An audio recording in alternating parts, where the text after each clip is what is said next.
Assalamualaikum warahmatullahi wabarakatuh. Halo kakak, ketemu lagi sama saya Wulan dari Prodi Bisnis Digital Universitas Al Irsyad Cilacap. Kita ketemu lagi di mata kuliah Teknopreneur 4, sesi ketujuh, part yang kedua. Kita sekarang masih akan membahas mengenai eh, low touch. Ayo, masih ingat nggak low touch itu maksudnya gimana? Jadi model bisnis yang memang minim interaksi antara SDM dan juga customernya. Interaksi yang dimaksud di sini adalah interaksi fisik.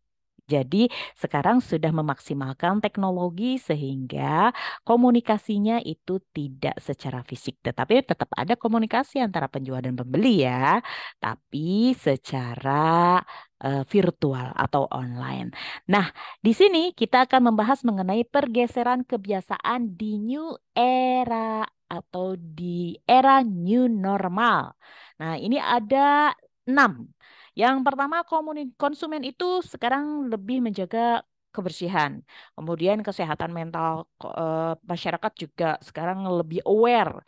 Kemudian yang ketiga, masih ada pembatasan mobilitas meskipun sudah dicabut ya status pandeminya, tetapi orang-orang sekarang sudah terlanjur nyaman rebahan sambil belanja atau belanja sambil rebahan nih.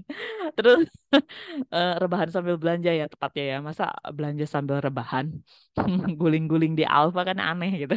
Tetapi kalau kita rebahan kemudian kita sambil belanja mobil gitu, bisa belanja motor, bisa belanja baju dan lain-lain sekarang sudah biasa.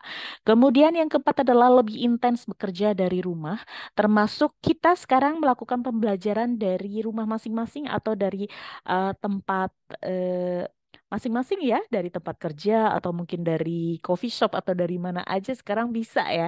Les juga begitu, les-lesan juga kita nggak harus selalu datang, kita bisa seminar melalui webinar baik gratisan atau berbayar gitu. Kita sekarang tinggal milih sesuai yang passionnya kita seperti apa, kita kepengen tahunya lebih banyak tentang apa. Kemudian yang kelima adalah identitas digital semakin penting. Tadi ya kita ngomongin tentang tanda tangan digital. Tanda tangan digital juga sekarang sudah merupakan identitas digitalnya kita gitu. Nah, sejak identitas digital ini semakin penting, itu tentu saja data memegang peranan fundamental bagi perkembangan perusahaan, seperti juga komoditas yang sangat-sangat bernilai. Jadi data yang dimaksud di sini adalah data dari konsumen dan identitas digital seseorang di sebuah wilayah. Tujuannya dengan adanya data yang diproses menggunakan AI atau kecerdasan buatan nantinya mampu digunakan untuk memetakan strategi perusahaan.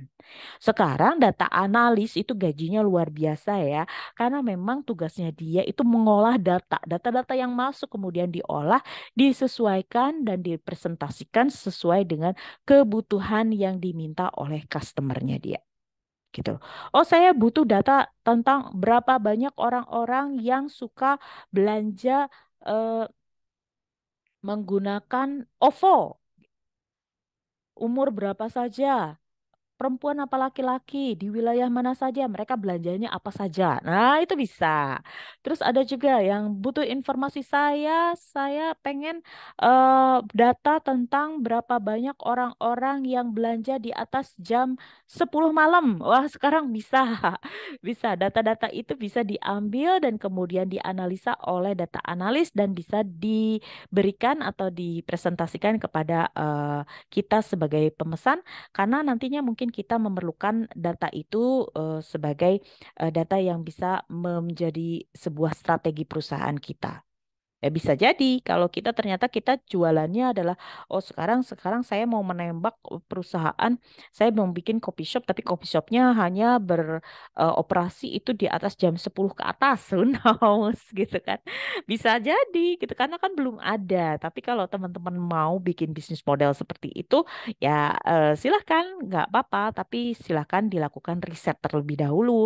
Kemudian carilah data bisa menggunakan data analis ataupun data-data langsung ataupun data kita melakukan interview dan lain-lain gitu itu bisa. Kita jadi data analisnya atau kita yang menganalisis data turun ke lapangan langsung bisa, bisa juga kita menggunakan eh, data dari ini ya dari memang perusahaan-perusahaan yang memang sudah berjalan atau memang sudah expert di bidangnya. Itu bisa. Nah, balik lagi, di new era atau new normal ini masyarakat akan lebih banyak dilibatkan dalam penerapan identitas digital. Karena penggunaan identitas digital ini kan memang sekarang marak banget ya di berbagai keperluan, mulai dari menunjang untuk pemenuhan kebutuhan sehari-hari, kemudian data untuk program jaminan sosial. Kita juga sekarang dikit-dikit mau ngakses webinar, kita pakai data. Kemudian mau baca jurnal, kita juga kadang-kadang ada yang harus subscribe dulu, kemudian harus masukin data kita dan lain-lain. Jadi memang data digital kita itu sekarang memang sudah digunakan untuk berbagai aspek gitu. Kemudian yang keenam itu pergeseran kebiasaan di era new normal itu adalah retail.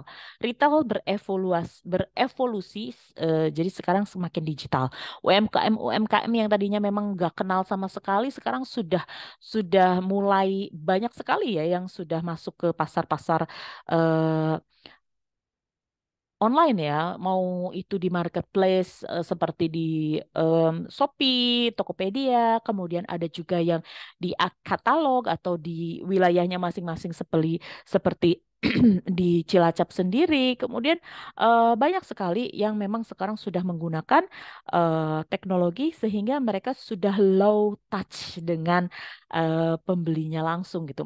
Masih ada yang jualan pakai buzzer, kemudian seperti di Car Free Day, Sunmore atau segala macam itu masih gitu dan itu tapi tidak biasanya mereka sekarang sudah melek jadi tidak hanya offline tetapi mereka juga punya toko online juga. Jadi mereka tetap jualannya itu balancing. Jadi ada online-nya dan juga offline-nya gitu loh. Jadi tidak hanya mengandalkan offline-nya saja gitu. Termasuk ibu-ibu yang di pasar sekarang sudah mulai banyak yang menggunakan model bisnis low touch gitu. Jadi sudah menggunakan teknologi, marketplace, dan lain-lain untuk akhirnya memasarkan agar mereka tidak harus selalu bertemu secara fisik dengan konsumennya, tetapi bisa ketemu dengan fisik dengan konsumennya di mungkin di pagi hari, di warung-warung atau di toko offline-nya mereka. Kemudian pada saat mereka istirahat malam, mereka tetap bisa membuka toko online-nya mereka di marketplace gitu. Itu jadi bisa penjualannya lebih tinggi lagi gitu ya. Kemudian selain tadi berjualan langsung ataupun secara online, eh, sekarang juga banyak orang yang bisnis-bisnis restoran juga sudah menawarkan yang tadinya cuma dine in atau makan di tempat, tapi kan sekarang sudah beralih ke layanan pesan antar ya, delivery. Bisa mereka melakukan delivery langsung ataupun mereka bisa menggunakan jasa delivery dari GrabFood ataupun Shopee Food atau eh, GoFood ya dan lain-lain seperti itu. Itu berarti memang sudah low touch, artinya si kokinya atau si pegawai restorannya itu nggak langsung ketemu secara fisik dengan konsumennya, tetapi melalui aplikasi, melalui bantuan teknologi dan dibantu oleh para kurir. Oke, kemudian ada 5 sektor ekonomi yang dapat keuntungan dalam penerapan strategi ekonomi baru, yaitu sektor hiburan. Jadi adanya kenaikan streaming online dari games, kemudian TikTok, YouTube, dan lain-lain. Juga ada jasa ekspedisi dan pengantaran tentu ya. Sekarang sudah ada belanja online, sekarang kan kebutuhan ekspedisi itu meningkat dengan tajam. Kemudian makanan dan berbelanja, ini juga sama, bisa sekarang GoFood dan lain-lain. Belanja juga bisa melalui marketplace dan lain-lain. Kemudian komunikasi kita seperti sekarang, pembelajaran bisa melalui baik video conference ataupun bisa video pembelajaran di YouTube, kemudian bisa melalui Zoom atau bisa komunikasi melalui WhatsApp dan lain-lain. Ada juga Google Meeting ya. Kemudian ada sektor kesehatan juga sama ya. Sekarang tidak selalu harus ketemu dokter, tapi bisa bisa berkomunikasi dengan dokter atau petugas medis dengan menggunakan Halodoc atau bisa langsung komunikasi dengan apoteker di apotek mana dan lain-lain seperti itu. Nah, kayak kemudian metode digital adoption ini adalah jalan lain bagi kebangkitan ekonomi baru. Jadi lebih mengarah kepada penggunaan teknologi digital dari berbagai aspek. Ini berarti low touch-nya ini adalah bentuk dari digital adoption. Gitu ya. Jadi ini low touch juga memiliki kontribusi yang cukup besar terhadap kebijakan pemerintah, misalnya dengan mengurangi kontak fisik selama kemarin masa pembatasan masyarakat ya, PSBB, kemudian tapi tetap bisa membantu roda ekonomi itu tetap berjalan gitu dengan adanya low touch teknologi ini.